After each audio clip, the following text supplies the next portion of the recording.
En couple, souvent, on va dire à notre partenaire « tu ne m'entends pas, tu ne m'écoutes pas, tu ne me comprends pas ».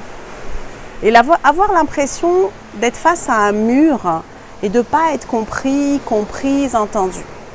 Bienvenue au Club des couples. Ça nous arrive tous quand on passe dans cette phase de lutte de pouvoir ou après la phase romantique, où on est un peu comme presque des ennemis à prendre notre place, à dire non, non, là c'est moi, mais non, c'est moi qui ai raison. Et on est dans la phase des tu devrais, tu pourrais, je te reconnais plus. Et dans cette phase de lutte de pouvoir, il y a deux clés essentielles à connaître pour pouvoir en sortir et aller vers la troisième phase qui est comment on peut devenir deux coéquipiers. Déjà savoir que c'est possible, c'est déjà top. Et donc ces deux clés, c'est quoi? La première, c'est le moment. Choisir le moment où tu vas partager quelque chose d'important à ton partenaire.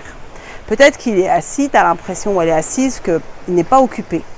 Mais dans sa tête, il y a peut-être des choses qui la préoccupent ou le préoccupent. Et donc je t'invite vraiment à lui demander, est-ce que c'est le bon moment pour toi pour échanger sur quelque chose qui est important pour moi? Est-ce que c'est le bon moment? Et là, il y a un engagement de l'autre côté de te dire, si c'est pas le moment, non ma chérie, c'est pas le moment à cet instant parce que je suis dans autre chose.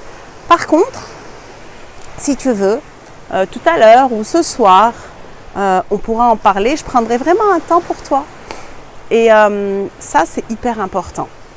Comme tu as pu l'entendre, ça demande quand même un engagement de part et d'autre à faire en sorte de se comprendre dans une relation. On est deux à le vouloir.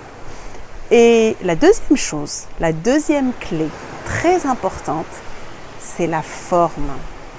La façon dont tu vas dire les choses, elle est limite plus importante que le fond, que ce que tu vas raconter. La forme, c'est oublie les tu qui tuent, mets-les à la poubelle. Tu pourrais, etc. parce que c'est obligatoirement en mode réactivité où ton partenaire va se sentir attaqué. Et donc, je t'invite vraiment à utiliser la communication non violente comme on peut voir dans la thérapie de couple Imago, avec lesquelles j'accompagne les couples. Tu peux voir mes vidéos sur YouTube à ce sujet ou mes formations en ligne. Et là, c'est en parlant en jeu. Voilà ce qui se passe pour moi par rapport à ça. Et dire vraiment ce que tu ressens en étant factuel, sans attaquer l'autre. Donc voilà deux clés indispensables à rétablir le lien.